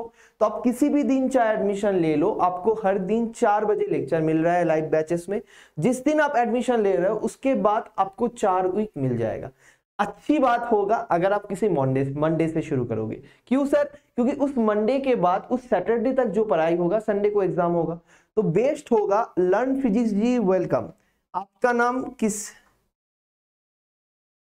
शायद इंतजार कह रहा है कि आपका नाम पता है। थैंक यू शायद जी, आपके साथ तो मुलाकात हुआ है। जो हमारा नए स्टूडेंट है उनका इंट्रोडक्शन ये तो करना चाहिए, क्योंकि आपका नाम आप बता रहे हो तो मेरा नाम मैं भी बताऊंगा, ऐसी बात है, ठीक है ना। तो यहाँ पे शायद जी बता रहा है चलने के साथ स्ट्रेटेजी होना चाहिए। बहुत अच्छी, सही है, सही है, सही है, बिल्कुल। ठीक है। सो एनीवे बहुत अच्छा होता कि अगर आप लोगों से भी बातचीत हो जाते। तो थोड़ा बहुत आज जो भी स्टूडेंट जुड़े हुए हो मुझे थोड़ा कमेंट करके बताइएगा कि हाँ देखो पूजा जी के साथ हम मेरा मुलाकात हो गया। जो भी हमारे स्टूडेंट हो, जैसा बहुत सारे स्टूडेंट को तो मुझे पता है, लेकिन आप फिर भी आज एक बार बता दीजिए कि आप कहाँ से हो और आपका सब्जेक्ट क्या है। आप कहाँ से हो और आपका सब्जेक्ट क्या है, please write down in the comment box. ठीक है, please write down in the comment box कि आप कहाँ से हो। सबसे पहले हम शुरू करते हैं पूजा रावत जी से। पूजा रावत जी, आपका सब्जेक्ट क्या है और आप कहाँ से हो, कैसे मतलब कौन सी ईयर पे हो, क्या प्रिपेयर कर रहे हो, बताइए। सब्जेक्ट क्या है, कहाँ से, क्या आप एमएससी में हो, कौन सी जगह से हो बताइए, एंड सब्जेक्ट क्या है। ठीक है, तो बस ये बात ध्यान रखिएगा। YouTube में सुबह 11 बजे हम लेक्चर लेकर आएंगे। लेक्चर में आप जैसे बताओगे वैसे हम पढ़ाएंगे। यही हमारा 24 लेक्चर्स है, 24 टॉपिक्स है। इन टॉपिक के अंदर से हम टॉपिक कर सकते हैं, क्वेश्चंस कर सकते हैं। खैर अभी तो बहुत दिनों से मैं पढ़ा रहा हूँ तो थोड़ा अपडेट हो गया है। I am Simran sir. Okay, you are Simran. Okay okay. UP life science, Pooja ji UP life science, physics MSc learn physics Chhattisgarh, क्या बात है। मुझे बहुत एमएससी कंप्लीट हो गया है पूजा जी का। यूपी बहुत अच्छी बात है। Kolkata, Subrato you are from Kolkata, क्या बात। Kolkata कोথায়? I have spent a long time at Kolkata. I am not from Kolkata, but I have studied at Kolkata. Anyway, Shubarno is saying life science from West Bengal. कहाँ से हो आप शुभर्णो? पूजा Rawat ji zoology, शायद कह रहे हैं सर आपसे पढ़ने में बहुत एंजॉय करती हूँ क्लास। अच्छा सिमरन कह रही है। Simran thank you so much for your nice words, thank you a lot, it means a lot for teachers. Ghazipur UP life science, thank you sir, I am from UP शायद। अच्छा यूपी, बहुत अच्छा सिमरन। मैंने देखा यूपी का एजुकेशन बेस बहुत अच्छा है, बहुत ही अच्छा है। मेरे पास जितना यूपी का स्टूडेंट आए हैं, बनारस का स्टूडेंट आया है, love to visit Banaras someday, मुझे बहुत इच्छा है जाना। तो मैंने देखा कि आप लोगों का एजुकेशन का बेस बहुत अच्छा है, आप लोग बहुत अच्छा कर लेते हो। ठीक है, बहुत सारे अच्छे स्टूडेंट देखा। I am in Chhattisgarh, MSc chemistry complete, I am pursuing BEd, बहुत अच्छी बात है किरण, आप बीएड भी कर रहे हो, बहुत अच्छी बात है। ठीक है, तो टीचिंग्स का जो भी टेट है आप दे सकते हो, राइट। आप सीटेट आ रहा है, एंड उसके बाद अगर मैं कह दूं केंद्रीय विद्यालय है, जौहर नवोदय विद्यालय, ऐसा भी कुछ है, right. I used to teach in a school also, so I know about this. तो किरण साहू, विशाल जी, विशाल बॉटनी है, अहमदगढ़, बर्धमान, सुवर्णो के सुवर्णा सॉरी आजमगढ़ से हूँ, सिमरन ने कही। सर आई एम योर, अरे बाप रे बाप सर, आई एम योर, क्या बता रहे हो आप, अब टीचर्स का भी फैन होने लगा, अच्छी बात है, ये अच्छी बात है। पहले तो सिर्फ फिल्म स्टार का होता था, अच्छी बात है कि आज ये बात है। Sir Rajshri ji life science Maharashtra, you are most welcome Simran. UP से mathematical science, CSI NET MSc final year, Mishti Banarasi से हूं मैं, क्या बात है। सिमरन जी सर मैं जूलॉजी, बहुत अच्छा, बोटानी। तो देखिए एक बात कहना चाहता हूँ, I can feel your vibe. मेरा मास्टर्स हुआ है 2016 में, मेरा 2016 में मास्टर्स हुआ है। उसके बाद करीब करीब टीचिंग में जो जो जॉब हो सकता है मैंने कर लिया। मैंने करियर शुरू किया था जेई टीचर्स के रूप में, आपको बताया आईआईटी जेई, क्योंकि मेरा सब्जेक्ट मैथ्स है ना, तो मुझे वो जॉब मिल गया था अच्छा खासा। एमएससी में मेरा अच्छा रिजल्ट था, गोल्ड मेडल मिल गया था मुझे, इसीलिए जब कैंपसिंग हुआ या जो भी आया था इंस्टीट्यूट, मुझे अच्छा जॉब मिल गया था। तो जेई, लेकिन मैं नेट के लिए भी प्रिपेयर कर रहा था, मुझे बहुत इच्छा था अच्छा रिसर्च करूं। तो मेरा बहुत सारे दोस्त रिसर्चर्स भी है अच्छे अच्छे इंस्टीट्यूट में, आईएसआई, आईआईएससी। तो जेई का टीचर्स एंड ओलंपियाड पढ़ाना पड़ा मुझे। उसके बाद मैंने स्कूल में भी पढ़ाया 11, 12 एंड सो ऑन, साथ में जेई पढ़ाना पड़ता था स्टूडेंट को। उसके बाद मैंने वैदिक मैथ पढ़ाया, जो बहुत ही यूनिक है, क्योंकि एमएससी तक मुझे ये पता नहीं था। मेरे जिंदगी में I believe in gratitude and I love to learn. मेरे अंदर लर्न करने का एक इच्छा है हमेशा। तो जब भी मैं नया चीज सीखता हूं मैं उसको पॉजिटिवली लेता हूं। आप भी ये लीजिए, क्यों मैं कहना चाहता हूं, मेरा उम्र तब थोड़ा कम था, मैं थोड़ा उतना, आज जैसा मेरा विजन क्लियर है उतना क्लियर मेरा विजन नहीं था। और आपके साथ भी ये होता है, मुझे बिल्कुल पता है। आप मास्टर्स कंप्लीट कर चुके हो, और मास्टर्स कंप्लीट करने के बाद एक कंफ्यूजन होता है, क्योंकि अभी तक आप एक शेड्यूल में चल रहे थे, आपके पास एक प्रॉपर सिलेबस था, तो आपको मुश्किल हो जाता है आप किस दिशा में जाओ। दोस्त को देखते हो बीएड करते हैं तो बीएड करते हो, आप CSIR नेट देते हो, हम लोग भी गेट देते हैं, ये सब करते हैं। और कैरियर किस दिशा में बनाए, जॉब कहाँ से मिले, इसके बारे में सोचते हैं। तो एक खालीपन आता है, एक समझ में आता है कि अब क्या करूं, पर्पस क्या है, क्या करना चाहता हूं, ये सब सवाल आता है। तो मैं ट्राई करूंगा, मेरे एक्सपीरियंस है वो भी, उसमें भी आपको हेल्प करूं। बस अभी के लिए मैं एक चीज कहना चाहता हूं, जिंदगी में जो ही चीज आए ना उसको पॉजिटिवली लीजिएगा और सीखते जाइएगा, क्योंकि आप सीखोगे तो ग्रो करोगे ना, नहीं तो एक ही जगह में रह जाओगे। ठीक है, ज्यादा हर एक जगह अलग अलग स्किल देता है। अगर आप नीट के लिए पढ़ाओगे, लाइफ साइंस के स्टूडेंट हो, तो आप 11-12 पढ़ाना एक बात है और पढ़ना एक बात है। आप स्टूडेंट नहीं हो, आप टीचर हो, और नीट के लिए जब पढ़ा रहे हो तो आपको बहुत खास बनना पड़ेगा। और टीचिंग भी एक स्किल है, जैसा आप देख रहे हो मैं पढ़ा रहा हूँ, ये थोड़ा ही आज हुआ है, मैं 10 साल से पढ़ा रहा हूँ। मैं graduation second year, graduation first year से पढ़ा रहा हूँ, मतलब I have 10 years of teaching experience. तो जिस दिन मैं पहले पढ़ाया था बिल्कुल ऐसा नहीं पढ़ाया था, 1 साल पहले जब मैं पढ़ाता था तब बिल्कुल ऐसा नहीं पढ़ाता था। अब मैं हर दिन 5 से 6 घंटा पढ़ा रहा हूँ, तो मेरा प्रैक्टिस तो हो रहा है ना। तो ये बात ध्यान रखिएगा, आप जब भी जो मौका मिले उसको ग्लैडली एक्सेप्ट करिए और काम करते जाइए। कोई भी काम छोटा नहीं होता है, कोई भी काम बड़ा नहीं होता है, ये बहुत इंपॉर्टेंट है, आप लर्निंग स्टेज में हो। ठीक है, दूसरी बात ये है, ये जो स्किल है ये मैंने जॉब करने के वक्त पे सीखा। और सबसे बड़ी बात है, इस टाइम में USA, UK, West Africa, Dubai, दुनिया में सारी जगह का स्टूडेंट को पढ़ाया। मतलब वहां पे जो NRI स्टूडेंट्स है या फिर बाहर का खुद का स्टूडेंट है, वो लोग इंडियन टीचर्स के पास पढ़ते हैं, मैथमेटिक्स पढ़ते हैं, वैदिक मैथ पढ़ते हैं। And I get to know about the whole world education system, education चलते कैसे हैं, कैम्ब्रिज बोर्ड क्या है, ऑक्सफोर्ड बोर्ड क्या है, स्कूल बोर्ड क्या क्या होते हैं। तो मैंने यहाँ पे सीखा। उसके बाद मैंने IFS में आया, और IFS में आके मैंने एप्टीट्यूड पढ़ाया। जब एप्टीट्यूड पढ़ाया, जो लोग गवर्नमेंट जॉब के लिए पढ़ाते हैं या एप्टीट्यूड वाला सेक्शंस होते हैं, और ये सब पता लग गया। और जब नेट के लिए पढ़ता था, इस दौरान मेरे बहुत सारे दोस्त को मैंने CSIR नेट और गेट के लिए भी पढ़ाया था। मतलब अगर आप बताओगे तो, और वैदिक मैथ्स में मैंने ऐसे भी देखा कि मानिए 1, 2, 3, 4 के जो बच्चे हैं वो भी पढ़ने के लिए आता था। इसका मतलब मेरा एक्सपीरियंस हो गया KG to PG। अगर मुझे आप कहोगे कि सर क्लास 1 का बच्चा को क्या पढ़ाना होता है, वो भी मुझे पता है। और अगर आप कहोगे पोस्ट ग्रेजुएट के स्टूडेंट्स को क्या पढ़ाना होता है, आप इनफैक्ट पोस्ट ग्रेजुएट स्टूडेंट्स भी, तो वो भी मुझे पता है। जैसा आपको पता नहीं होगा, साइकोलॉजी से मुझे ये ट्रेनिंग में पता लगा था, अगर आप क्लास 3 के बच्चे को पढ़ाते हो, क्लास 1 के बच्चे को पढ़ाते हो, ये भी एक रेक्टेंगल है, ये है विंडो, ठीक है, और ये भी एक रेक्टेंगल है लेकिन ये है डोर। तो उन बच्चे के लिए आपको क्या पता है, ये दोनों रेक्टेंगल सेम है, इसको ऐसे सुला के रखे हो, इसको खड़ा कर दिया, लेकिन उस बच्चे का अभी तक ब्रेन डेवलप ही नहीं हुआ कि उसको ये समझ में आए।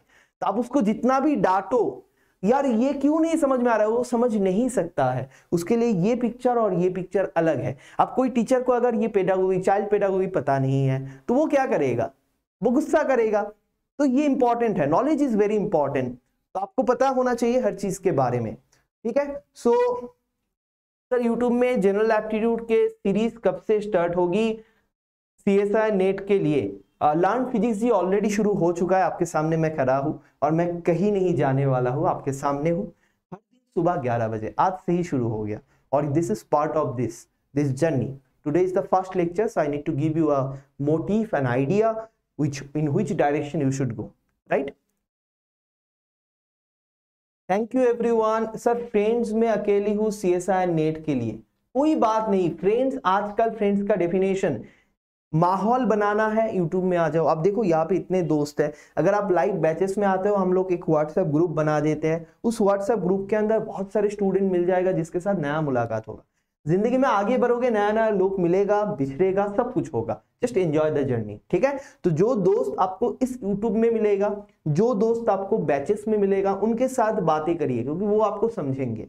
जो आपका दोस्त नहीं दे रहा है उसका एटीट्यूड अलग होगा, कोई अलग अलग चीजें करेगा, ठीक है। उनके साथ बात करने के लिए जाओगे, जज कर देगा, यार तू क्या कर रहा है, ये इससे क्या होगा, बहुत सारे, क्या जरूरत है, ठीक है। आप हमेशा ट्राई करके भी फैमिली में भी सब लोग को समझा नहीं पाओगे। तो keep self believe, keep faith. हमेशा इस मोमेंट को मैं फील कर सकता हूँ, तो मैं आपको गाइड भी करूंगा। MSc के बाद बहुत दुविधा होते हैं, फैमिली की तरफ से भी कभी कभार बहुत सारी चीजें आते हैं, बहुत बातें आते हैं, पसंद नहीं होता। मेरे दोस्त कुछ नहीं, ये आपको प्रिपेयर कर रहा है। आप सोचोगे जितना चीजें आएगा, जितना ज्यादा होगा, उतना मजबूत आप बनोगे। तो ये बात ध्यान पे रखिएगा, सेल्फ बिलीफ रखिए, हम लोग आपके साथ हैं, आगे एक साथ बढ़ेंगे और एक ग्रेट इंडिया बनाएंगे। ठीक है सर मेरा कॉलेज में, ये मेरा क्लास में है, एक अकेली प्रिपरेशन कर रही हूँ। अच्छा सिमरन जी, मुझे पीएचडी करना है, बहुत अच्छी बात है सिमरन। यूपी में बहुत अच्छे अच्छे इंस्टीट्यूट है, अगर आप लाइफ साइंसेज से हो, मैं आपको कहना चाहता हूँ, मेरे साथ आपका ही एक टीचर का बहुत अच्छा मुलाकात हुआ था, and we have spend a great time in Jodhpur. Pranshu sir, आपका प्यारा प्रांशु सर, तो Pranshu sir is also from UP. तो प्रांशु सर के वहां पे बहुत अच्छा, मतलब I respect him, I had a great time with him, उनका जो विचार है वो बहुत मिलता है मुझसे। Now I have talk with Pranshu sir, तो sir is also from UP, I think sir is from Lucknow. तो वहां पे रिसर्च करने का एक माहौल है, सर का ज्यादातर दोस्त जो है आज फॉरेन कंट्रीज में रिसर्च करके पोस्ट आउट करने के लिए गया है। तो मैं कहना चाहता हूँ यूपी में बहुत अच्छा माहौल है रिसर्च का, तो आप आगे बढ़ो, बहुत तेज आगे बढ़ोगे, ठीक है ना। यूपी में रिसर्च इंस्टीट्यूट में बहुत अच्छा काम होता है, मैं एग्जैक्ट नाम तो मुझे पता नहीं है, लाइफ साइंसेस का बहुत सारे CSIR लैब्स है, जो आई थिंक लखनऊ में भी है, आपको मिल जाएगा। ठीक है, अरे क्या बात सर, मुझे आपकी आईडी नहीं पता शायद, कौन सा आईडी जी? गुड आफ्टरनून जी, good afternoon, very good afternoon everyone, very good afternoon. Sir हम झारखंड से है सर, मुझे CSIR JRF क्वालिफाई करना है। बिल्कुल करोगे आप, एम के महेश जी, सॉरी एम के मेहरा जी, बहुत अच्छी बात कहा आपने, आपको CSIR नेट क्वालिफाई करना है, इस जीत को बरकरार रखिए, आप बिल्कुल करोगे, बस खुद के ऊपर भरोसा रखिए और ऐसे बात करो, मैं एकदम बात करूंगा आपसे, घुल मिल जाएंगे। ठीक है, अब बात ये है कि आप मुझे यहाँ पे आप कह नहीं सकते हो हर चीज, तो मैं भी चाहता हूँ, बात करना पसंद करता हूँ, लाइव बैच अगर होता तो हम घुल मिल जाते। ठीक है, ऑफलाइन में तो और ज्यादा। ठीक है, बहुत कुछ शेयर करता है, जिंदगी के बारे में भी कुछ शेयर करना है, कुछ तकलीफें हो रहा है, कुछ मुश्किलें आ रही है, सारी चीज मुझे बता सकते हो आप, कोई दिक्कतें नहीं है, सारी चीज आप मुझे शेयर कर सकते हो मेरे दोस्त। ठीक है, तो आप जो है अभी के लिए आप यहाँ पे YouTube में आते रहिए, हर दिन YouTube में आते रहिए, और आप अगर जुड़ना चाहते हो तो इस नाम को सर्च भी करोगे तो आप Facebook में भी जुड़ सकते हो और इंस्टा में भी जुड़ सकते हो। इंस्टा में शायद क्या है, मैं खुद भूल गया, लेकिन यूट्यूब में फेसबुक में आप इस नाम को सर्च करके जुड़ सकते हो। कोई भी मैसेज भेजना है मुझे मैसेज भेज सकते हो, या फिर मेरा मेल आईडी ले लीजिए spalchaudhary@gmail.com, spalchaudhary@gmail.com। ठीक है, spalchaudhary@gmail.com। आपको कोई भी एकेडमिक हेल्प चाहिए, कुछ भी चीज चाहिए, करियर के बारे में कुछ चीज चाहिए, any information, I will be there for you. ठीक है, ठीक है my friend, thank you so much, I believe everything is clear. अब देखिए, जो लाइव बैचेस के बारे में मैंने आपको बात कहा, वो लाइव बैचेस का जो भी है, आपको अगर एनरोल करना है तो आपको इस वेबसाइट में आप देख सकते हो, हमारे केसी सर है आपके सामने, तो ये वेबसाइट में जाना है ifsonline.com, और ifsonline.com में जाके आप ऑनलाइन प्रोग्राम में जाइए, CSIR नेट में जाइए, देखिए एप्टीट्यूड आ गया सबसे पहले, तो एप्टीट्यूड में क्लिक करिए, आप देखिए बैच शुरू हो चुका है 13 फेब से, आज ही 4 बजे एक बैच शुरू हो रहा है, आज ही 4 बजे एक बैच शुरू हो रहा है। सबसे बेस्ट पार्ट है, देखिए मैंने आपके लिए खास जो भी है ट्राई किया था, मुझे स्टूडेंट कहा था कि सर 1 महीने का अंदर कोई कोर्स होगा क्या, देखिए ये किसी भी बैच में नहीं मिलेगा आपको, IFS के अंदर सिर्फ एप्टीट्यूड के बैच में आपको सिर्फ आपके रिक्वायरमेंट के बारे में सोचकर 1 महीने का भी कोर्स है 999 रुपीज में, 1 महीने का कोर्स है, डायरेक्ट 24 दिन का कोर्स है, 1 महीने के अंदर आपका सिलेबस भी कंप्लीट हो जाएगा। अगर सब्सक्रिप्शन कोई ज्यादा चाहते हो आप, 1 महीने के अंदर क्या है, उसके बाद तो आपको एक्सेस नहीं रहेगा, तो आपको अच्छे से नोट बना के रखना है, ऐसा नहीं रिवाइज करने के लिए वीडियो आपको मिल जाएगा फिर से। अगर आप चाहते हो कि मेरा एग्जाम तक ये वीडियो रहे तो आप 3 महीने तक भी ये ले सकते हो, इसका कुछ ज्यादा होगा, और 6 महीने का भी सब्सक्रिप्शन है, तो सारे उपाय है कि 1 महीने का सब्सक्रिप्शन रहे या 3 महीने या 6 महीने तक आप कुछ भी कर सकते हो, उसमें बार बार आप रिवाइज भी कर सकते हो, लाइव बैचेस भी अटेंड कर सकते हो। ठीक है, जो भी है, तो thank you so much everyone, I believe you got the idea. आप खुद के ऊपर काम करिए, it's very important to work on your own, very very important my friend, क्योंकि आप ही हो जो आपको एक अलग मौकाम तक पहुंचा सकते हो। ना भगवान है, भगवान जी है, हमारे वो एक अलग बात है, लेकिन आपकी जिंदगी में आगे बढ़ने के लिए आप खुद ही सबसे ज्यादा रिस्पॉन्सिबल हो। रिस्पॉन्सिबल इन दैट सेंस कि आपका सपना आपके अंदर ये ऑलरेडी भगवान जी ने देकर भेजा, आपके अंदर मोटिवेशन, आपका सपना, आपका मेहनत करने का काबिलियत। अगर हमारे हाथ पैर ठीक है, हम सुस्त हैं, हम सोच पा रहे हैं, इससे बड़ा गिफ्ट क्या हो सकता है। तो आपके पास सब कुछ है, ठीक है। तो आप ट्राई करो, आगे बढ़ो, और आप बहुत अच्छे एडुकेशन मिला है तो खुद के पेरेंट्स के ऊपर ग्रेटफुल रहिएगा, ठीक है। हम पता है जो भी मिडिल क्लास ज्यादा है हमारे देश में, और हमारे पापा मम्मी, हमारे देश में एडुकेशन का क्या वैल्यू है, हमेशा भूलना नहीं है आप ये बात। आप भी टीचर बनने वाले हो तो वैल्यू सिस्टम होना चाहिए, ठीक है। Value system is something which can make you great, okay, without value system, if you have money, if you are successful, people can take your name on newspaper or say yeah, he is a popular person. But if you want to be great, who is great? Great is APJ Abdul Kalam, great is Ratan Tata. Why? Because they have value system, ठीक है। मैं देख रहा था रतन टाटा जी को award मिलने वाला था ब्रिटेन में राजा के बाहर से। फाइनल डे में रतन टाटा जी ने कॉल किया कि मैं आ नहीं सकता, क्यों? क्योंकि उनका जो डॉगी है उसका तबीयत बहुत खराब था। उसने कहा कि मैं इनको छोड़कर नहीं जाऊंगा इस वक्त। This is called value system. तो आपके अंदर वैल्यू सिस्टम जब होगा ना, एपीजे अब्दुल कलाम जी को देखिए, तो आप हमेशा लोगों के अंदर रह जाओगे। तो keep this in your mind. आपका पापा मम्मी बहुत मेहनत करके आज आपको इस जगह पे लेकर आए हैं, और इसका बहुत बहुत ज्यादा आशीर्वाद भी आपको मिला होगा।